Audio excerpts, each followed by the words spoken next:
امام حسین چې څه وخت کې توره په لاس کې میدان ته ووتو نو بی بی زینب دی چې څه وخت کې د تورو په گرداب کې گیر شو نو هغې د خیمې نه بې اختیاره ورمنډې کړې. امام حسین جنگ پرېښو او رامنډې کړې او بی بی زینب یې د لاس نه ونیوه او خیمې ته یې دننه کړه او ورته وی چې ګوره بې ستره کېده په دوه قسمه دي، یو که تا بې اختیاره ستر مات کړو نو خدای به سزا درکړي، کومه ښځه چې بې اختیاره ستر مات کی نو خدای به جزا درکړي، او که په خپل اختیار دې ستر مات کو نو خدای به سزا درکړي. په کور ډاکه پرېوته او ښځې بې پردې کړې شوې، د دې ګناه نشته. کور کې امن و امان دی او ښځه بې پردې د کوره بار راووته، الله به دې ښځو ته هم سزا ورکوي او د دې د خاوندانو د کور سړو ته به هم سزا ورکوي.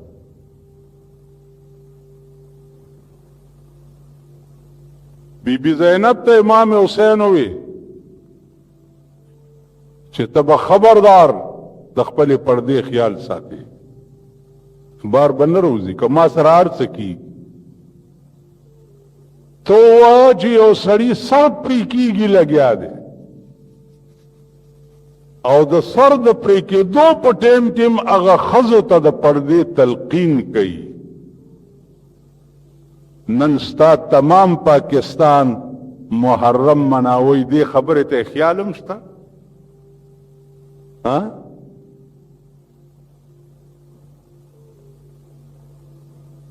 نن دا لس ورځې د شیعو ښځو سال جوړ کړی او په آخر نهم او لسم تاریخ باندې د سنیانو ښځې راځي او په قصه خانه کې پاس بلخانو کې د جلوس تماشې کوي.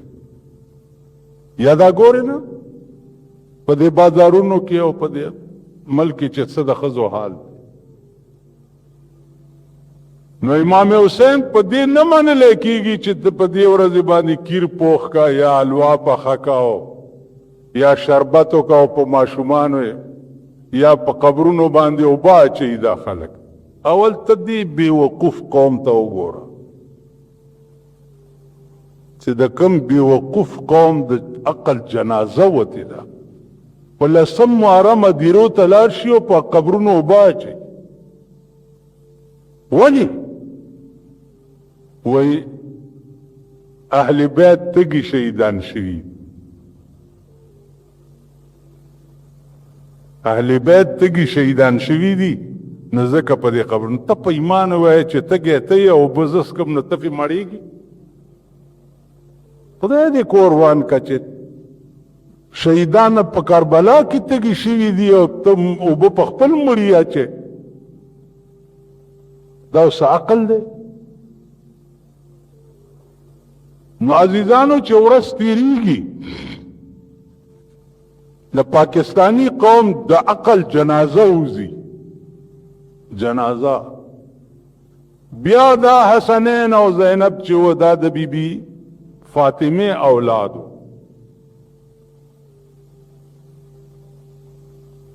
بی بی فاطمه د پیغمبر لور وه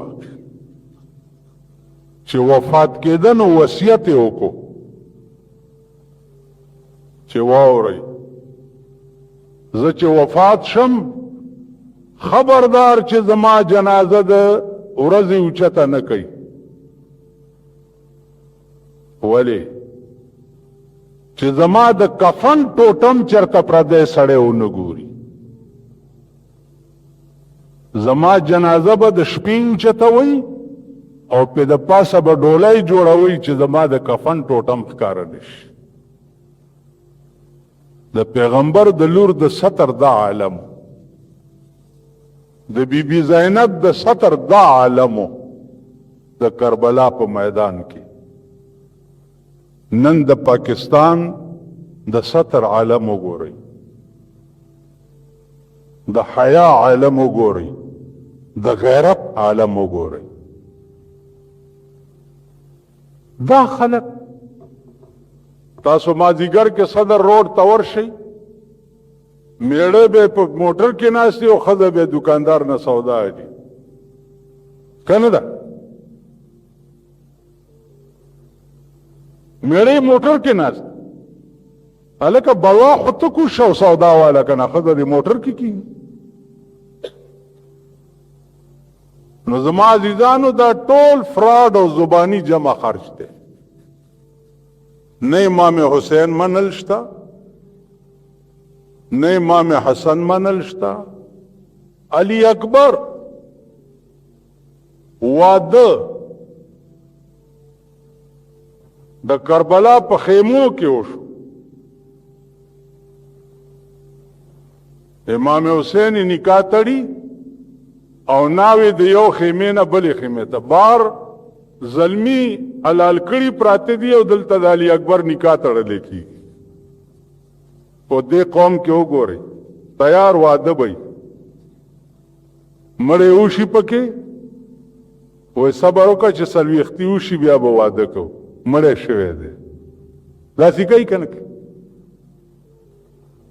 دا خو چې دا ظالمه توره در سره یو چرته سر ګورې او تړک، چرته سر ګورې او تړک، ولې هلکه وایي ډېر ښه کار دی چې یو سر پاتې نشي. اول د مولیانو نه چې یو د ژوندی پاتې نشي. ما ته کله کله خلک وایي چې د مولیانو پسې ما زه مولی یم چې ستاسو مولی دی ځان ته ګورئ. ویل ځان ته څه وګورو؟ ما وې ځان ته دا ګورئ چې د خرې میړه م خر وي، د خرې میړه اس نه کېږي چې څنګه تاسو یې داسې مونږ یو چې تاسو سره وخت تېروو، تاسو سره اوسېږو. الله دې امان راکړي.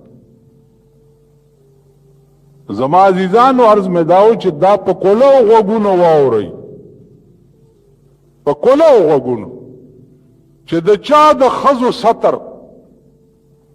د بیبي زینب او د بیبي فاطمې غوندې نه و.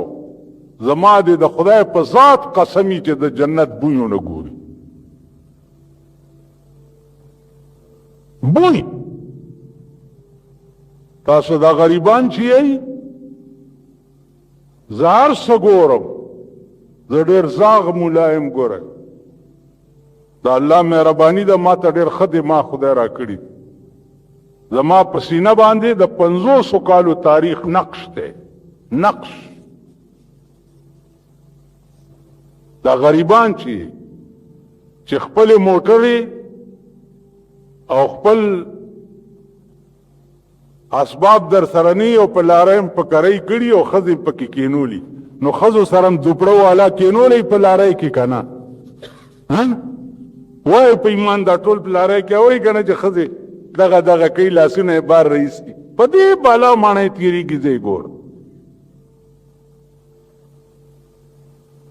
په دې بلا.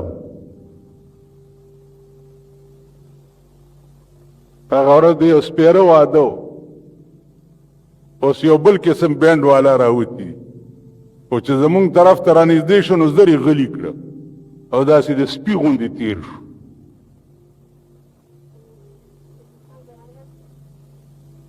ټوله ورځ چابړی کې په ګاډي کې سبزي خرڅې، تا خدای هلاک که چې هلاک شي. آینده د دې قوم نه د نیک کېدو تصور ختم شو. تصور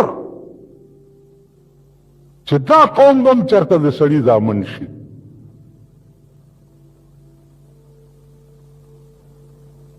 او که څوک در کې مولا غوندي نو دلیل ورته ویم چې د رسول الله صلی الله علیه وسلم نه لوی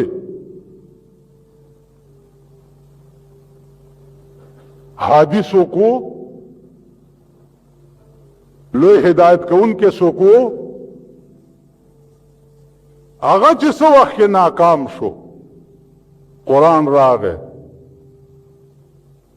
چې اانذرتهم ام لم تنذرهم لا یؤمنون.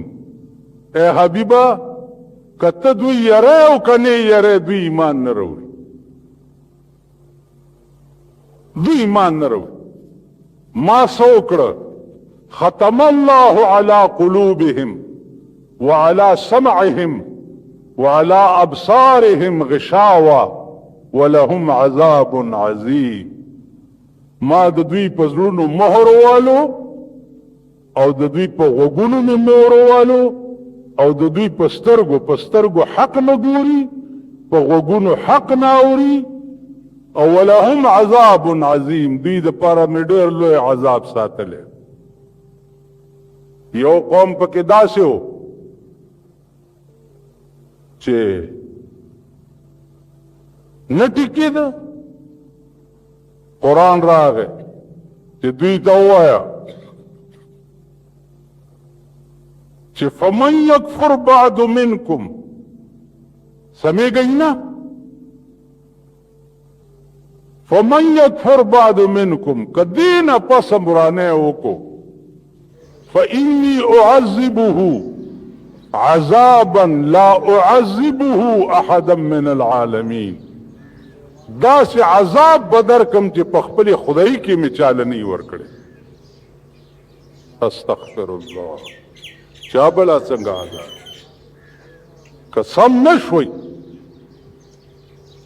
نو اعذبه عذابا لا اعذبه احدا من العالمین، چې په خپل عالمین کې می دا سے عذاب بل چاله ورکړي. ته خبرې یو نږدې وخت درته خیر، نږدې چې قبر دی. په دې ټول د خدای په کائنات او نظام کې د قبر نه نږدې څه شته؟ اوس پته نه لګي که نه چې زه د جومات نه وځم او سامي وځي، په منبر ناست یم او سامي وځي، ته وځې او لاری دې ووایي، موټر دې ووایي، هر څه نه نږدې مرګ دی که نه دی؟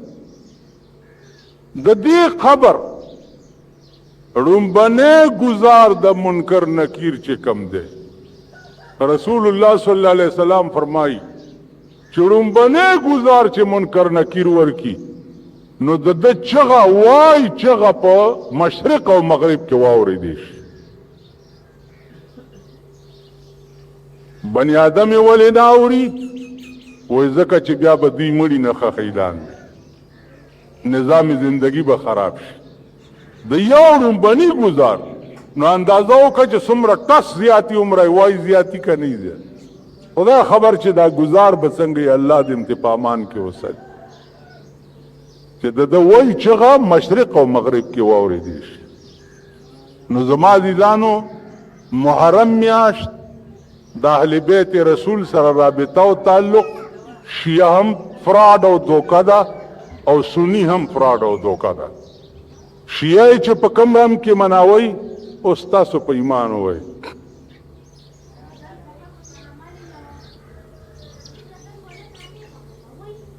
چې پرونه خبره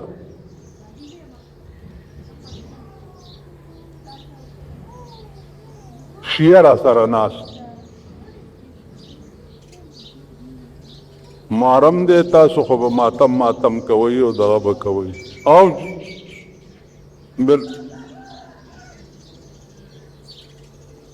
مال په دې مې پوه کا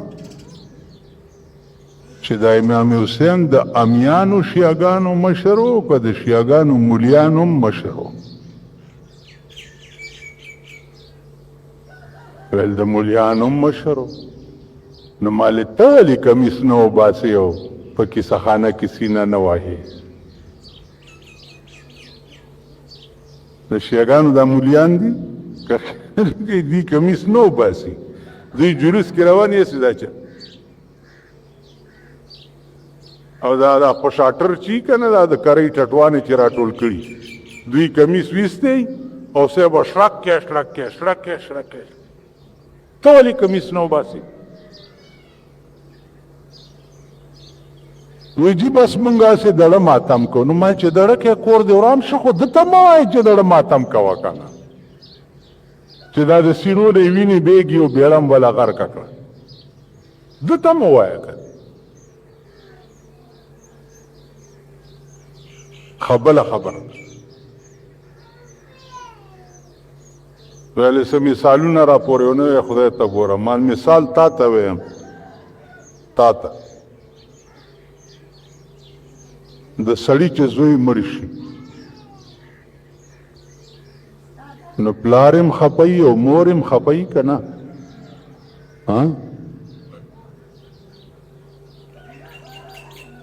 ډېر زور مور ته ورغلی او که پلار ته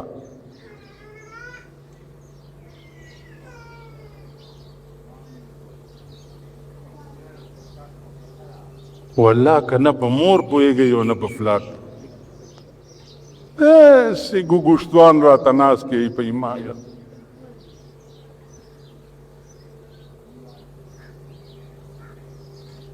یعنې دا مسله مو ستاسو نشي حل کولی چې زوی چې مړ شي زور یې ډېر پلار ته ورغلی او که مور ته ورغلی باړېواله ته ووایه مور ته درته دا د 500 کالو ما پسې د جمعې لمونځ کوي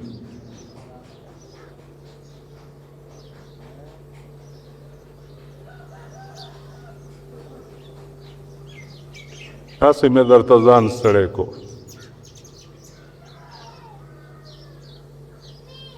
په زوی باندې ملا د پلار ماتوي ځان پوه کا ته خو اپرېده دی په اپرېدو کې دی چې زوی نه خو بیړه دې غر کوي که نه چې سړي دې نه ملا پې د پلار ماتوي پلار یې په حجره کې څنګه ناست دي او مور یې دننه څال جوړ کړی هاي هاي هاي هاي هاي چغې وایي که نه ویر کوي که نه کوي ملا پې د پلار ماتوي او چغې مور ډېرې وایي نو ما هغه شیعه ته وایي چې ستاسو زمونږ مثال د مور او د پلار دی په امام حسین ملا زمونږ ماته ده او د ښځو غوندې چغې تاسو ډېرې وهئ پای پای هم جوړ کړی ملا پې زمونږ ماته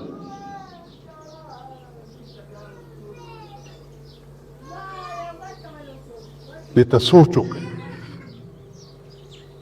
بله ده چې امام حسین پیغمبر ویلی دي چې سیده شباب اهل الجنه امام حسن او حسین د جنتیانو د الکانو سرداران دي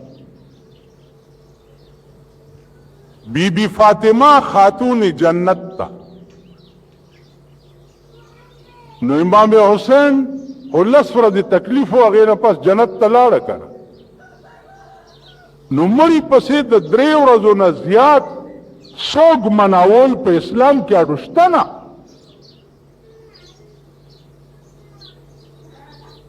درې ورځې د مړي دعا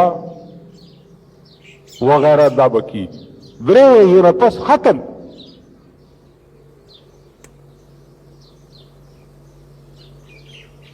نن 1400 کاله وشو په دې کې خمینی صاحب ښه خبره کړې ده چې دا جلوس د شیعو ویستل چې دي دا مذهب نه دی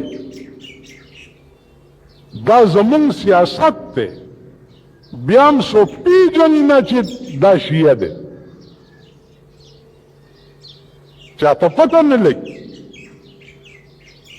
اوس ته ټیک خبره وکړه چې دا مذهب نه دی مذهب څه دی من شق الجيوب وضرب الخدود فليس منا قال رسول الله صلى الله عليه وسلم من شق الجيوب وضرب الخدود فليس منا چا چې ګریوان وشلولو او مخ یې ووالو پیغمبر وایي دا زما امتی نه دی دا زمانه نه دی د غم او د ماتم په ټیم کې ګریوان شلول او ځان وهل پیغمبر وی دا زما امتی نسی. نو زما عزیزانو زمونږ په دې ملک کې که تاسو خیال وکړئ هر شی فراډ او دوکه ده. نن دا د اسلام نوم چې دی دا په پاکستان کې دوکه ده که نه ده؟ چې د قرآن غوندي کتاب په پاکستان کې موجود دی، د قرآن غوندي کتاب، او نن ستا د ټول ملک فیصلې چې دي هغه د انګریز په قانون باندې کیږي. تعزیرات پاکستان د لارډ میکالې جوړ شوی قانون دی، فیصلې د پیرنګي په قانون کیږي او نامه د قرآن علی وای دا تھرو آؤٹ پاکستان چې دی دا څه د مسلمان بچی دي؟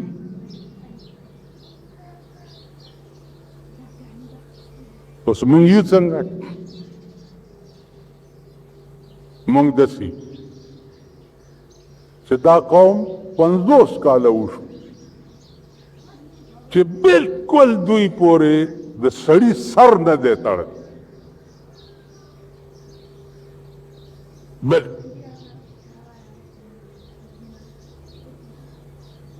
هر یو چې راځي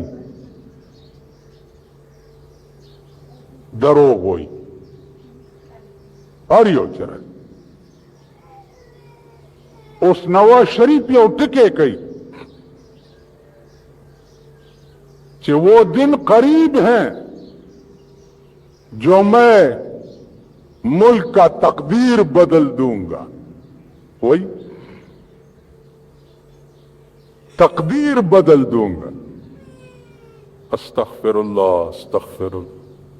تقدیر بدلل د خدای کار دی که د بنده کار دی؟ نو دا خنډې اوس رښتیا وایي که دروغ وایي؟ تقدیر بدل دوں گا. اے بدبخته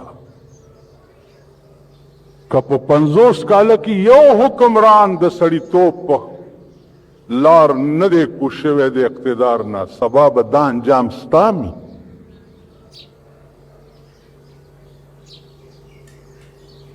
تقدیر به ته بدلې. تقدیر خو برا راست د هغې مالک د خدای ذات دی. تقدیر خو پیغمبر هم نشي بدلولی.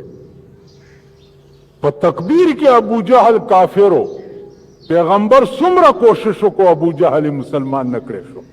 وکه نه وه؟ عبدالله ابن ابی ابن سلول په تقدیر کې کافر و، پیغمبر څومره کوشش وکړو. ابو طالب د پیغمبر ترو څومره خدمت د پیغمبر کړی چې په تقدیر کې کافر و، نو پیغمبر د هغه مسلمان نه کړی شو. ته به تقدیر بدل. سومه ورځ ده چې دا خبره د هغه راځي او زه ګبراویږم په زړه کې چې خدایه خیر پېښ کړي، خدایه دې ملک ته خیر پېښ کړي. دا بدبخت خو څه د کفر خبرې کوي لګیا دی. اوس کم چولی چوک چې ورسره ملګري دي چا چې وله باري مینډیټ ورکړی دی، په باري مینډیټ بې نظیر هم راغلی وه، خو که مولیان ورسره ملګري مو چې خوله کې یې څه ور واچول. دلته یو ځلې مړی شو زمونږ دې مالک. نو زه طالب وم هغه وخت کې، نو ختم له لاړو د دې خوا کوڅه کې روټۍ موټۍ خو مو خوړه، خو چې راووتو نو پیسې ور نه کړې. نو یو طالبو بادر نامه یې وه، ما ته وی چې تا دا سپاره چا پسې وبخله؟ ما ورته ویل چې مړي پسې مې وبخله که. کوم مړي پسې؟ ما دا چا روټۍ دي چې وخوړه. خدای پرستۍ که مې ورپسې بخي، خدای دې په ووړه دوزخه کې. ګنټه یې کېنولو، یو انه یې رانه کړه، خالي ښوروا یې راباندې وخوړله.